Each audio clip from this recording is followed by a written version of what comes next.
Hey there, mga my loves, Gemini. Thank you so much for always staying here with me in this channel po. So yun no, bago natin simulan ng inyong January 2024 reading. Yes, you heard it right.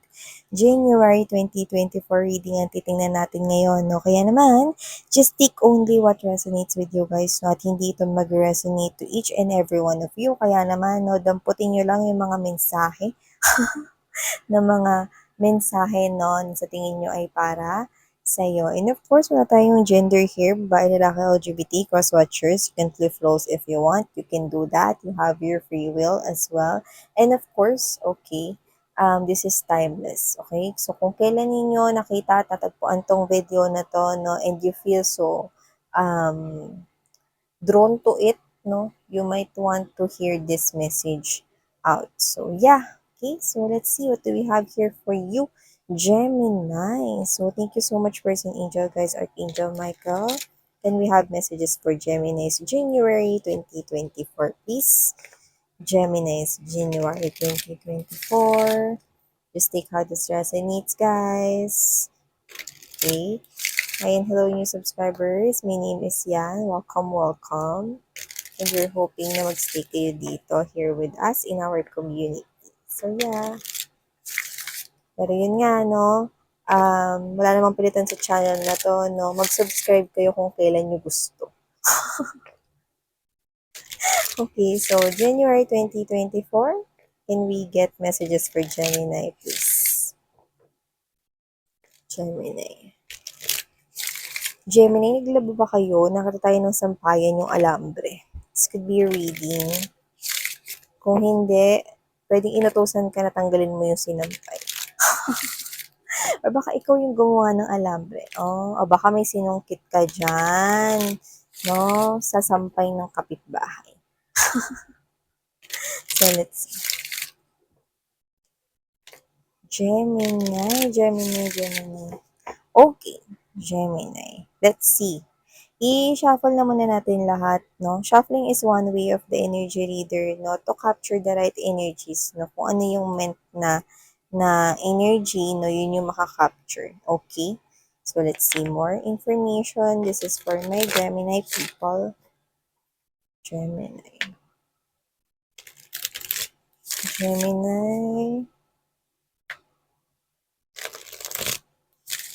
Spirits and angel guides, Archangel Michael, thank you so much. Messages for Gemini. So, January 2024. Can we get messages for Gemini, please? Gemini. Okay, so yeah, let's see. I-shuffle natin all, tapos ilatag natin, saka natin pag-usapan. Uy. Spirits and angel guides, Archangel Michael, tell me more for Gemini's January 2024. Tell me more.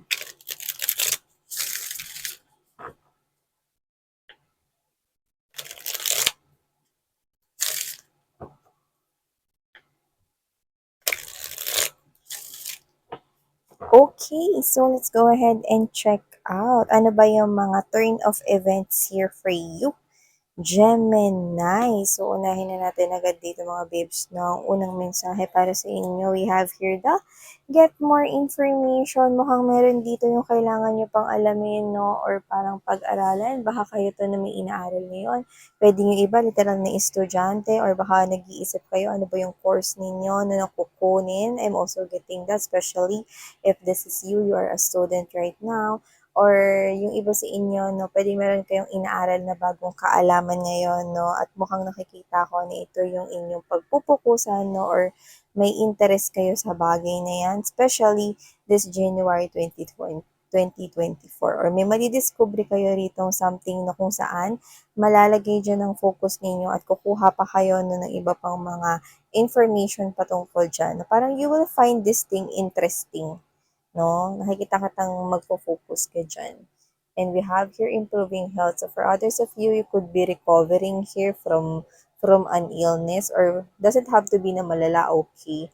This is you na parang gumagaling ka, pwedeng nagkatrangkaso ka, uso yung sipon ngayon, no, since malamig yung panahon and it's raining pa-rain-rain 'no, ngayong, holiday season 'no. Yung iba, I'm also getting this kind of energy that you are in this country wherein may winter, may snow season. So yan, nakikita ko rito that you're recovering here. If not you, someone here that close to you could be a family member 'no, na puwedeng naoperahan or na-surgery, yung mga ganyan. I'm seeing, progress or you are about to see positive progress 'no, sa January 2024 sa loved one or sa concern mo na person na yan. So, very good. Ang ganda na nakuha nating mensahe doon, no? And for a lot of you, I'm also getting right here, Gemini, that with the improving health, I do pick up right here, no, na parang yung sitwasyon ninyo is mag improve.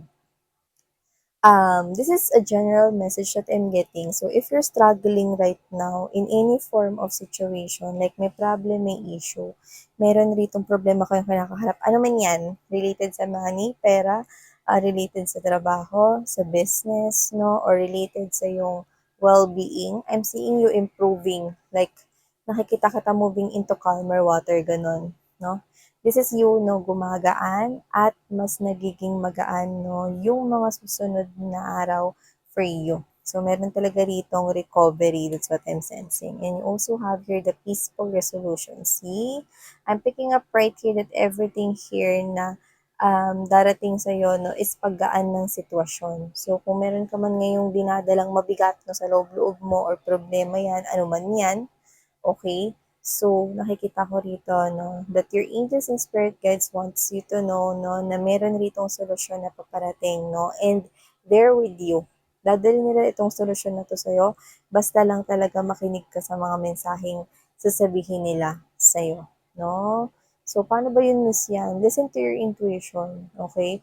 Kapag mag-decide ka, no, hindi naman sasagot yung mga angels and spirit guides mo, ano ba dapat kong gawin? Hindi naman sasagot ng diretsyo na, huwag kang syunga, ganito yung dapat mong gawin. Siyempre, hindi ganun. So, dito, pag may mga desisyon kang gagawin, no, kailangan hindi lang yung isip or yung brain mo yung pagaganahin mo, hindi lang yung emosyon mo yung pagaganahin mo.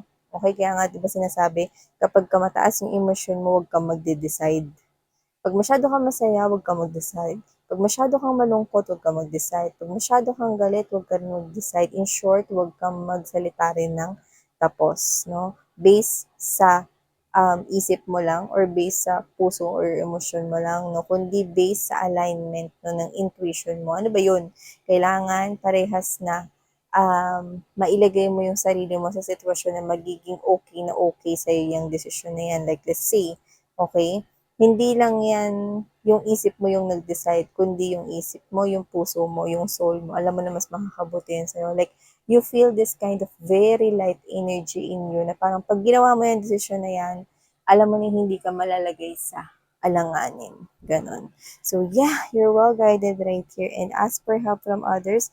And we have here compromise, perfect timing, and trust. So, the Spirits and Angel Guides wants you to remain positive here in this type of situation because I do get right here, Gemini, no, na pwedeng may pinagdadaanan ka talaga right now. So, iba-iba naman yan. Yung iba dumadaan sa hindi naman torture, okay, pero kung ikaw 'to dumadaan dun sa healing process 'no, like literally may nangyaring hindi maganda sa'yo 'no, and it caused some kind of traumatic, experience sa'yo 'no, na kahit puwedeng matagal na yun nangyari pero malungkot ka pa rin about that thing, nakikita ko rito that your angels and spirit guides 'no, ay to the rescue with ask for help from others right here. They're gonna use here people, and I do pick up na yung mga friends and families mo yun to help you get out from this situation. So, sa pamamagitan ng mga loved ones mo, your angels and guardians will connect to them no, para matulungan ka mabigyan dito ng advice as well. Para mag-improve dito no, yung pakiramdam mo, para mas maboost yung self-esteem mo, no, or yung confidence mo. Mag improve dito yung healing process mo kasi mararamdaman mo na meron ditong mga kumakaagapay at nakakasama mo. So, ano man yan, I'm seeing improvement, positive improvement dyan. So, you also have here the sweetheart. Marami nakuha nitong sweetheart na to, ha. I don't know kung yung iba sa inyo single mom or single dad. I'm seeing kung meron man na parang doesn't have to be na malala yung sakit or may sakit yung anak ninyo or whatever, no. I'm seeing improvement dyan. Mm. Magkakaroon ng improving health, no. Like literally, okay, I'm seeing that anak of yours, no, na gaganda yung pakiramdam niya, okay, mabibigyan siya rito ng lakas, no, and I'm seeing that person recovering, that baby recovering. And for others of you, doesn't have to be na may anak kayo, okay? This is you. I'm picking up that someone here is definitely seeing you or gonna view you, okay, in a different light, no? Na gusto niya rito magkaroon kayo ng happy family. Like, anong tawag doon, Miss Yan?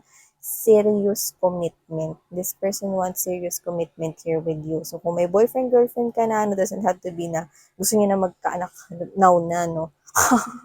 Or sa January, no? Kundi Gemini, nakikita ko rito na meron na rito nakakita sa iyo or baka may nakikita ka na rito, no, na ikaw na, no, yung gusto niya rito na makasama, no, na gumawa ng isang happy family or maging family kayo together. Like, ikaw na yung endpoint niya or siya na yung endpoint mo rito. Kayo na yung magsasama together. Yan.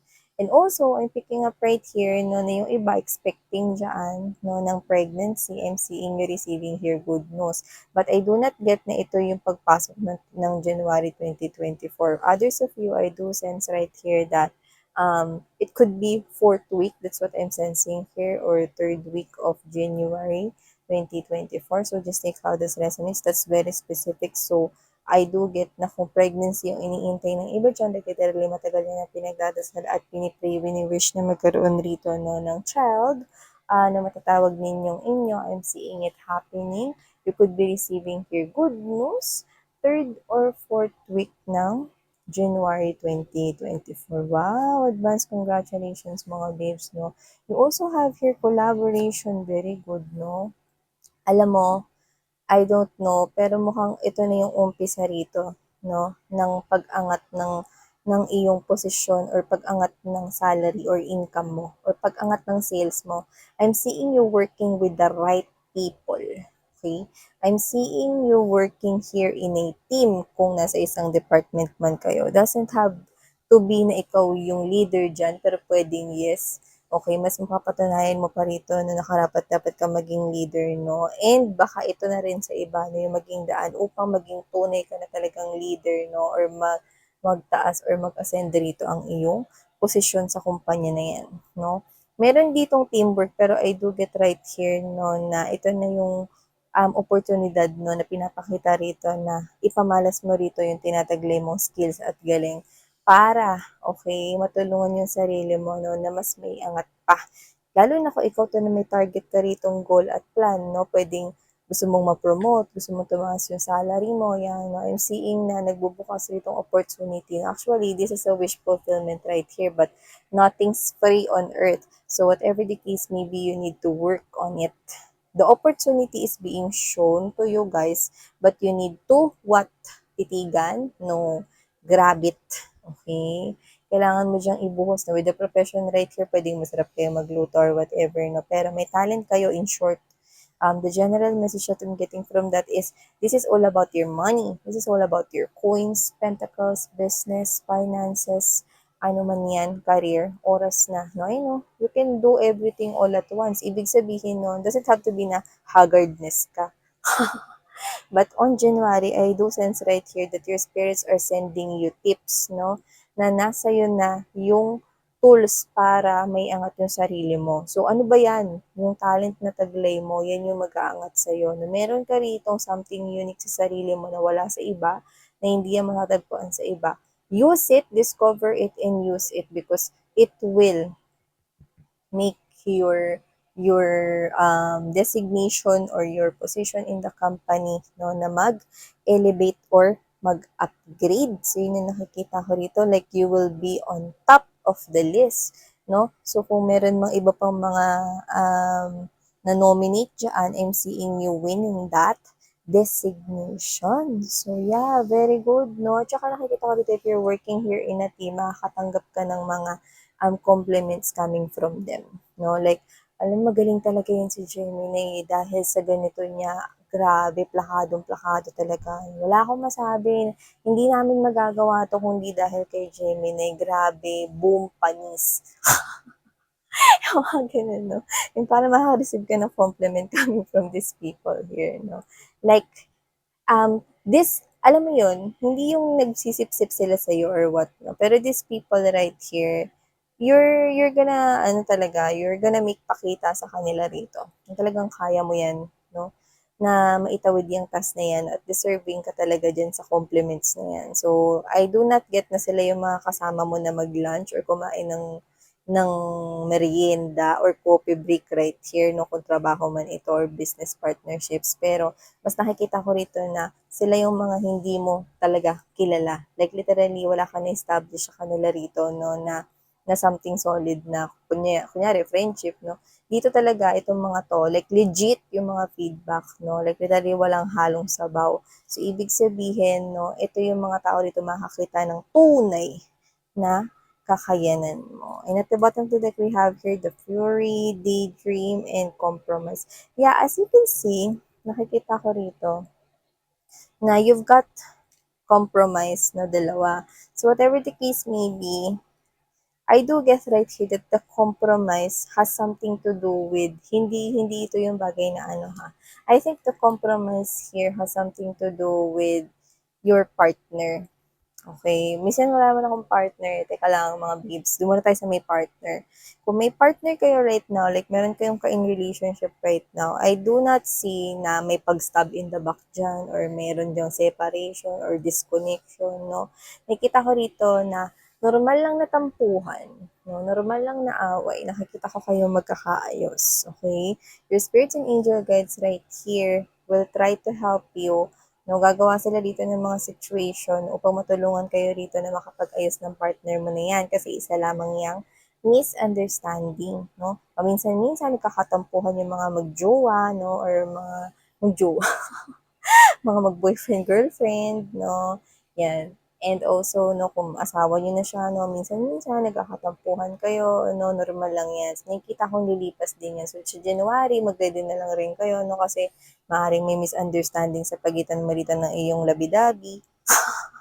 Pero nakikita ko magkakaayos rin yan. Singles, kung may kakonect kayo pero wala pa naman kayo or hindi pa official na kayo, I'm also seeing right here no, na magkaroon ng misunderstanding dito. Like literally example, pwedeng ganito, no?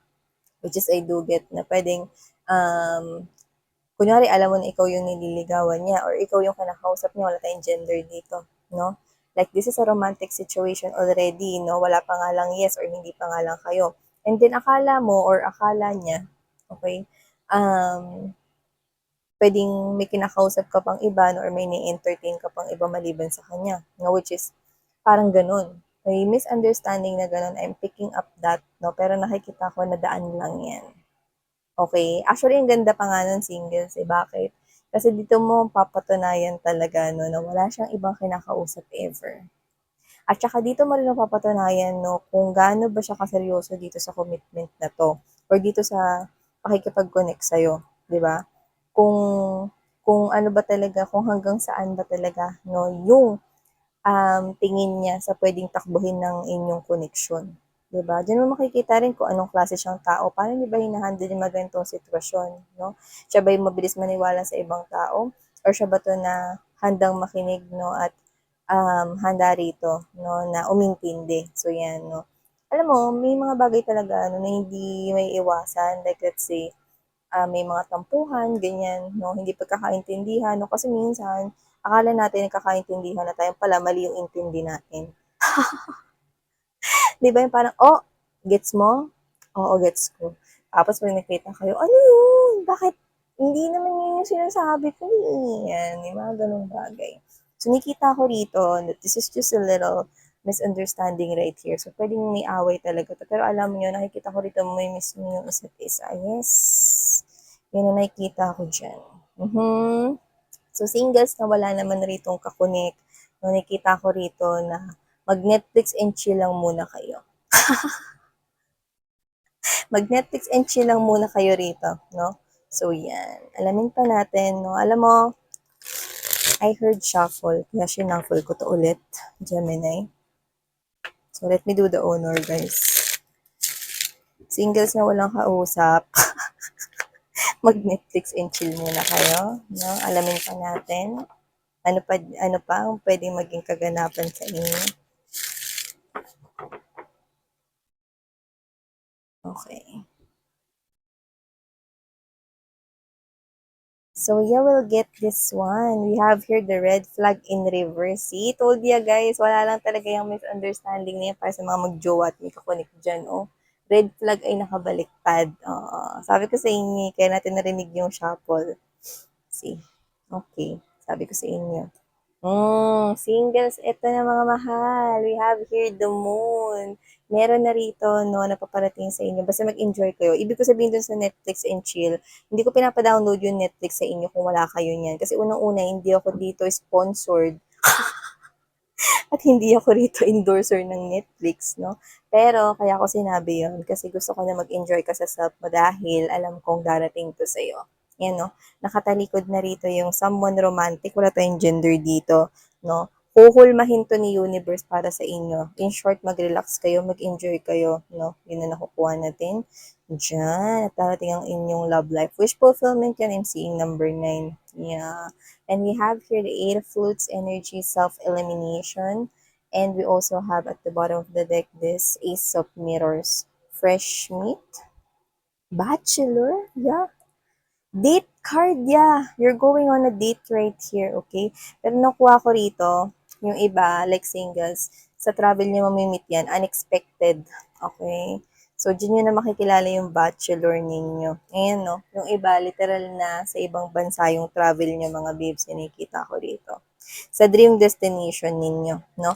At kung sino yung makikilala nyo singles, hindi na yung mawawala sa isipan ninyo, no? Para siyang tattoo na nakatatak sa inyong mind, no? Yan. So, yeah, tattoo, no, sa inyong mind right here.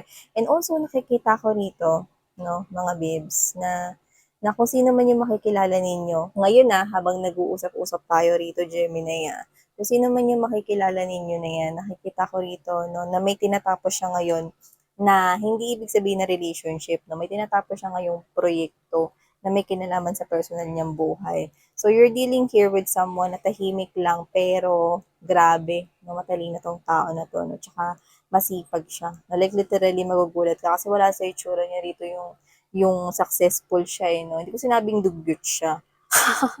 Pero wala sa itsura niya rito yung parang, di pa kasi malalaman mo, di ba iba mabilis malaman kasi ang daming suot na mga gold, accessories. No? Siya hindi. Simple lang siya manamit, no? Tsaka hindi mo akalain na ang talino niya. Pero pag nakausap mo siya, mga babes, no? Parang, ano ka lang, chill ka lang, no? Hindi siya nakaka-intimidate, no? Pero may kakaiba kang energy na mararamdaman sa kanya na parang, parang pakiramdam mo, isa siyang malaking tao, no? Pero, hindi mo nakikita yun sa mga mata mo. Okay, hindi nakikita sa porma niya, hindi nakikita rito sa mga gamit na meron siya, no? Pero pag nakilala mo siya, boom! Yun yung truth na ikakagulat mo, no? Yan. So, this is someone new with the fresh meat. Okay? Yan na nakikita ko rito. May tinatapos siya rito, no? Proyekto yun. Hindi ko nakikita na yun ay in relationship sa iba, no? So, whatever the case may be, di na siya mawawala sa isipan mo rito. Mm. At hindi yan yung huli niyong pagtatagpo. Nakikita ko magtatagpo pa kayo ulit. Mhm. And also, no, sa January 2024, mga Gemini, mga mahal, nakita ko rito na may uuwi. Yan, no? Hindi ko lang po kayo uuwi o may uuwi sa pamilya ninyo. Okay? So, nakikita ko rito na pag umuwi siya or umuwi kayo, magbabakasyon kayo.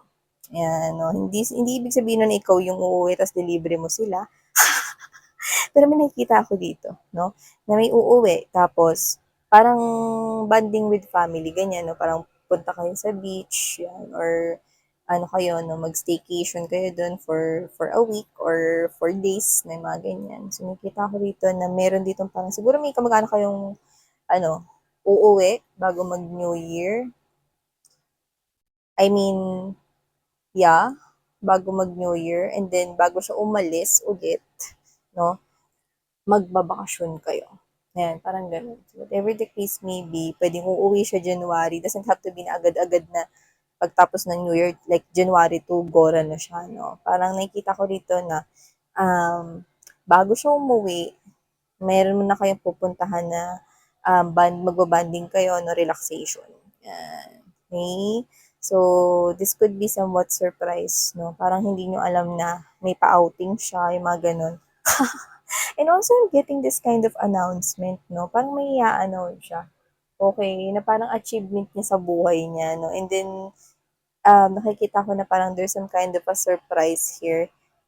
Actually, hindi lang yung energy, parang ang daming energy, which is, I do feel like na baka family ninyo to, nasa loob ng community nyo, friends, ganyan, genuine soul tribes, no? Like, literally, may a-announce siya rito na sobrang ikakasaya, no, ninyo. Yes, lahat. Kasi I do get na close yan sa inyo. Yes, so yun nakikita natin dito. Gemini. So, thank you so much, Gemini. Ito ang nakuha natin mga mensahe for your January 2024 Queen and receive this. Thank you. Sarah Hayo Love and Light. Annyeong.